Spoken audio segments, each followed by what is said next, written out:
Fala pessoal, eu sou Miguel Brito, presidente e fundador do Brasil Grande. Estou aqui mais uma vez para poder fazer esse que é o queridinho aí da galera, que o pessoal tá curtindo, que é o podcast, né? O vídeo sem imagem, só com áudio. Então, pessoal, vamos falar aí o tal do PIBão, né? Do PIBaço. Os 2,9% de crescimento do Brasil do primeiro ano do governo Lula, desse terceiro mandato, 2023, que foi um crescimento de 2,9%, puxado principalmente pelo agro fascista, o agro que é fascista, segundo o Lula, mas que está o salvando aí, que se não fosse o agro a gente estaria numa recessão. Então o agro é fascista, né? Essa é a retórica, mas simplesmente não passa de uma mera retórica, já que o Lula investiu no plano safra, né?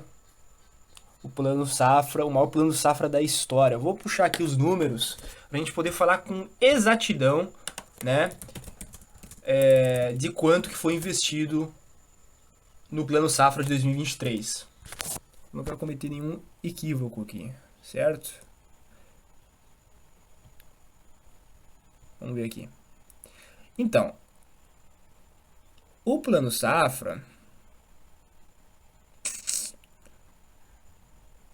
cadê isso, meu Deus?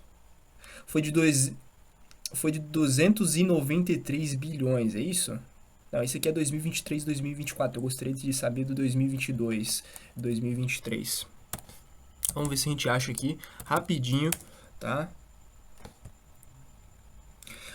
Ó, aplicação do crédito rural da safra 22/23 somou 344 bilhões, tá?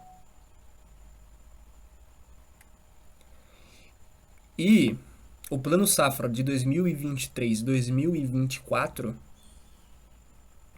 tá falando em 364 bilhões, tá?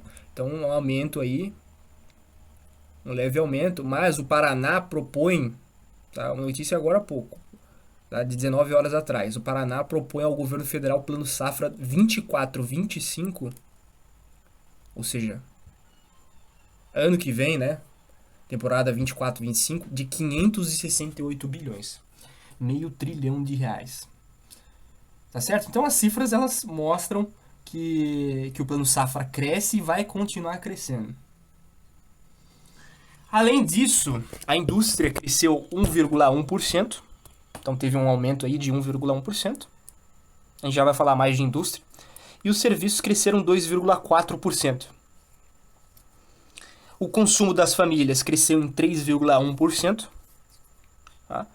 O PIB per capita, né? Que a soma do PIB, do Produto Interno Bruto, dividido pelo número de pessoas que nós temos no Brasil. Foi de 50.190. Ou seja, nós voltamos a ter 10 mil dólares de... Deixa eu ver aqui quanto está o dólar. 498. Nós voltamos a ter um PIB... Nós voltamos a ter um PIB per capita de 10 mil dólares, que é a renda média. O Brasil já chegou a ter 14 mil dólares. Só para que a gente possa comparar aqui, o PIB per capita da Rússia é de 12 mil dólares. Isso são dados de 2021, tá? Então tá desatualizado. Mas isso aí deve estar mais ou menos a mesma coisa, porque teve as sanções na Rússia e depois no ano seguinte teve um crescimento, e esse ano vai crescer de novo. Então deve estar mais ou menos elas por elas. Deve estar um pouco mais alto, um pouco mais baixo. Enfim, a gente já vai falar um pouco mais de Rússia também. E vou ver aqui o PIB per capita da China, né?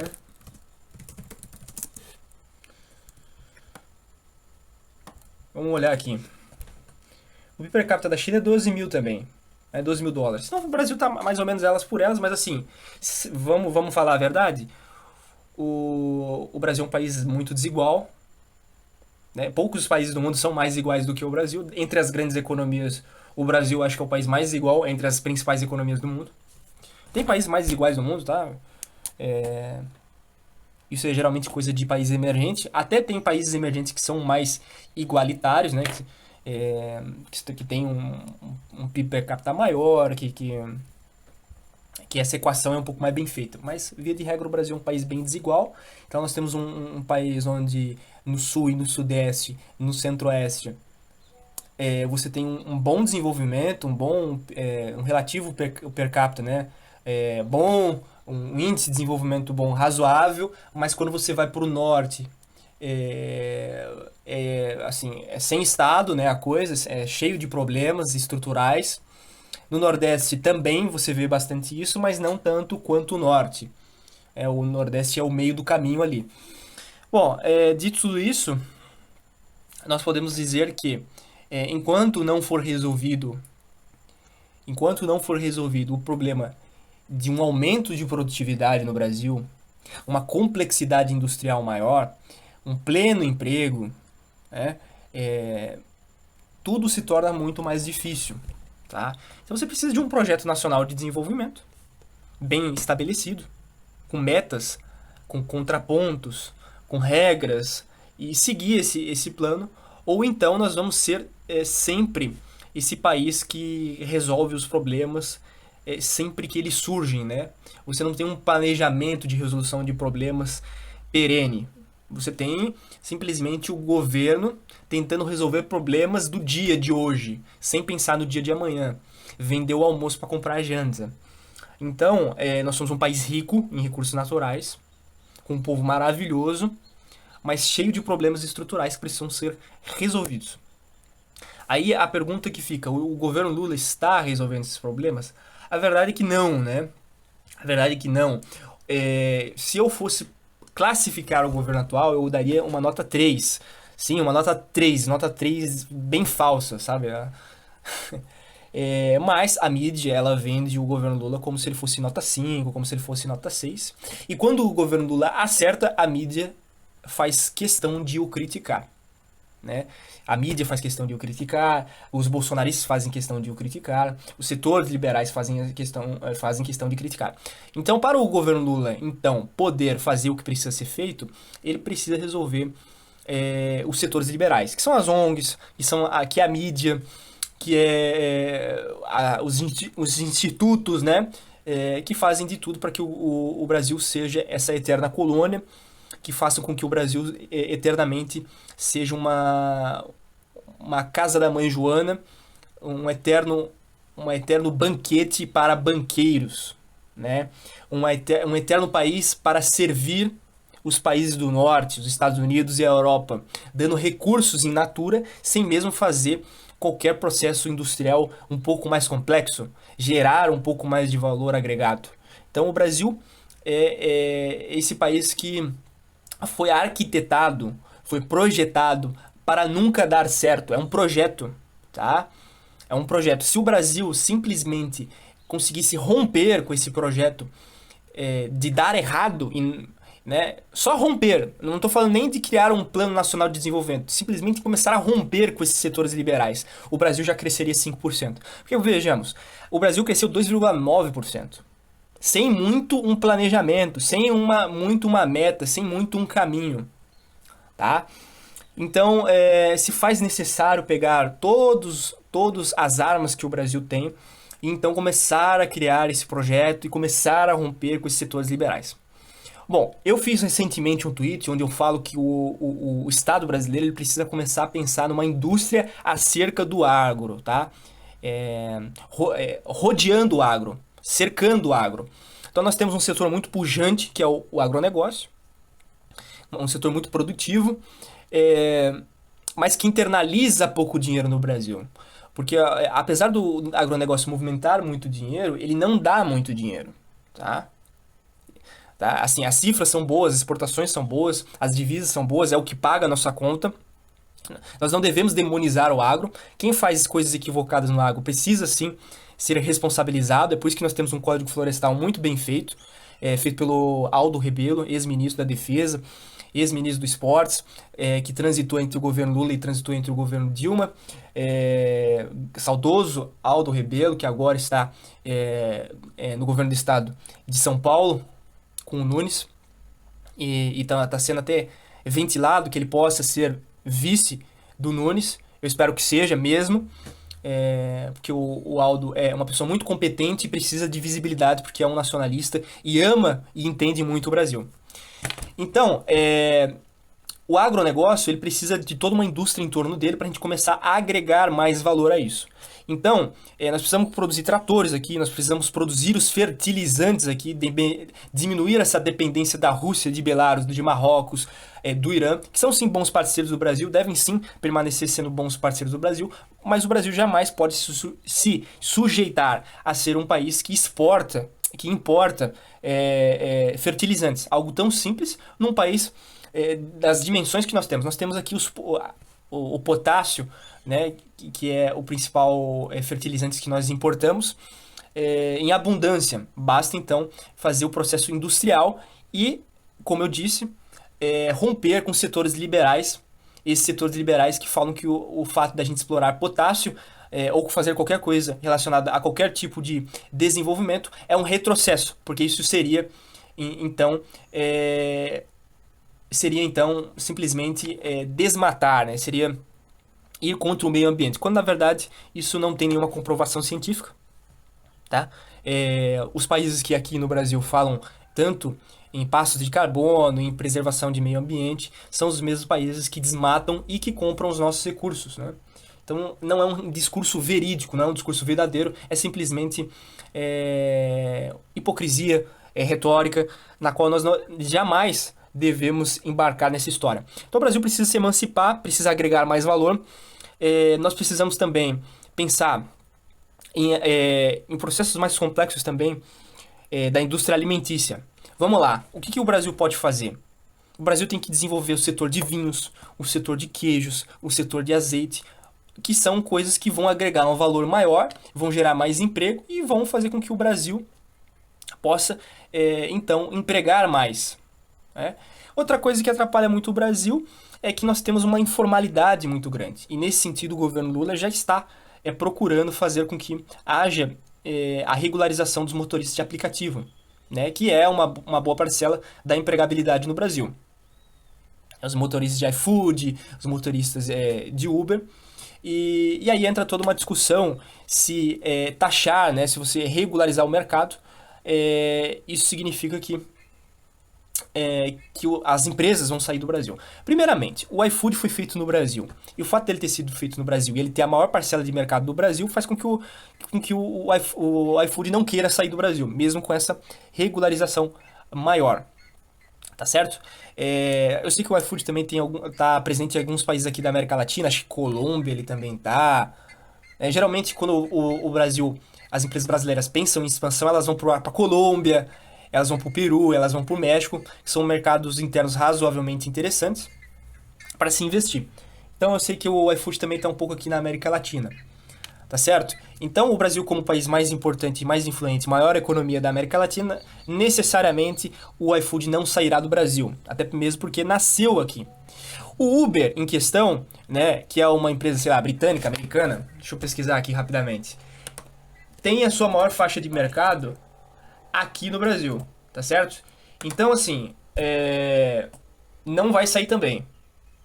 Então, é importante falar isso. Deixa eu pesquisar aqui. Uber. Califórnia, Estados Unidos. Então, assim, o Uber não sairá do Brasil, de forma alguma. É importante dizer isso. Nós já estamos programando fazer uma live com o motorista de aplicativo, para que ele possa também falar quais são as necessidades do setor. Bom, via de regra é isso. Enquanto não for corrigidos os problemas estruturais, a gente vai ter voos de galinha. É importante dizer também que o Brasil cresceu 2,9%, entretanto, o Brasil foi o país que menos cresceu de todas as economias do BRICS. Tá certo? E a Rússia, que está em guerra, foi um país que cresceu mais do que o Brasil. Tá certo? Então, a gente fica se questionando, ok, cresceu mais do que o governo Bolsonaro, mas e aí?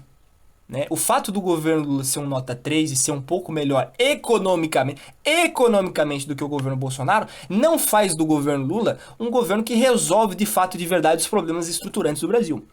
Significa que ele, no máximo, enxuga gelo, que no máximo mitiga alguns problemas emergenciais, apaga alguns incêndios. Mas não resolve, não emancipa, não coloca o Brasil verdadeiramente numa rota de desenvolvimento, tá? Igual a China, igual a Rússia.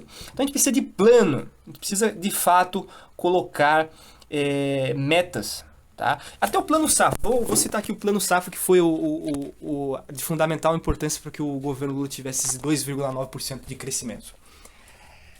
O Plano Safra, basicamente, é dinheiro, tá?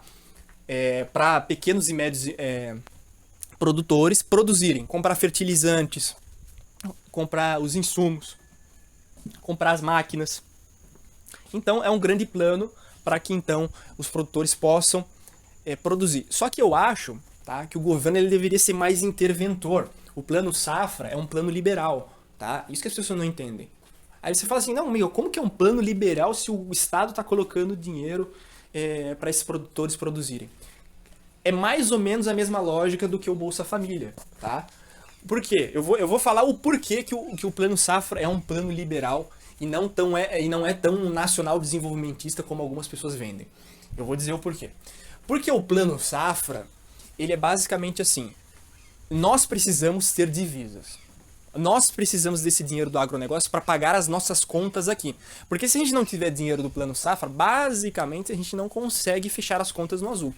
Então, necessariamente, o governo se vê obrigado a fazer um Plano Safra, mesmo que ele não goste tanto do agronegócio, e mesmo que o Lula tenha feito declarações que o agro é fascista. Então, por exemplo, o Bolsa Família, ele resolve um problema que é o problema da fome. Você vai lá, pega e dá algumas centenas de reais para algumas famílias, essas centenas de famílias pegam aquele dinheiro e simplesmente vão lá e compram comida.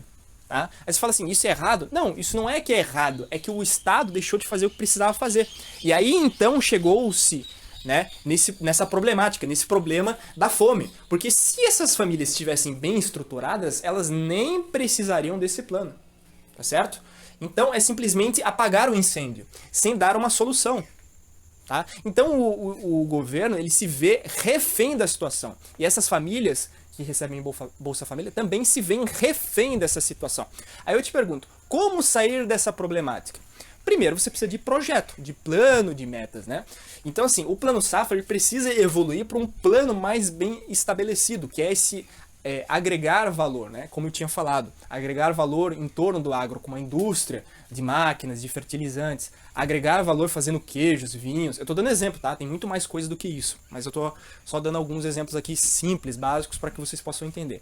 Então, o Plano Safra ele precisa dessas metas, tá?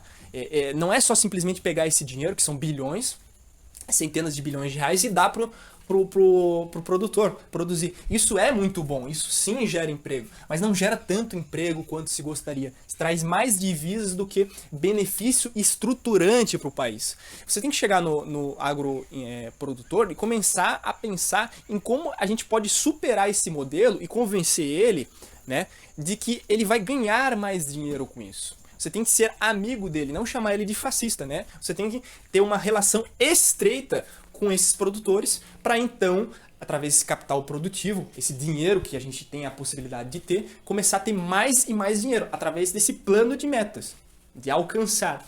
Então, assim, é uma questão, tá, que o Estado simplesmente não consegue resolver problemas estruturantes, ele se vê refém dessas divisas do agro. Tá? Então, ou o Estado brasileiro começa a pensar em projetos de Estado e não de governo, ou a gente sempre será refém desses voos de galinha. E a gente vê a Rússia em guerra crescendo mais do que o Brasil. Só que a Rússia sofreu não sei quantas sanções e o Brasil não tem nenhuma sanção. Né? E cresce menos do que a Rússia. Por quê? Porque a Rússia tem uma coisa que se chama organização, plano de metas. O Estado, ele organiza a sociedade. Ele não deixa a Deus dará, entendeu? E é isso que a gente precisa fazer aqui no Brasil, né? Sem isso, nós nunca vamos alcançar o Brasil grande, o Brasil profundo, o Brasil que a gente tanto quer. Então eu espero que vocês tenham entendido, tá, o que foi esse crescimento de 2023 e como que a gente alcança um crescimento maior. Beleza? Deixa o like, se inscreve no canal para que então eu possa fazer mais vídeos como esse.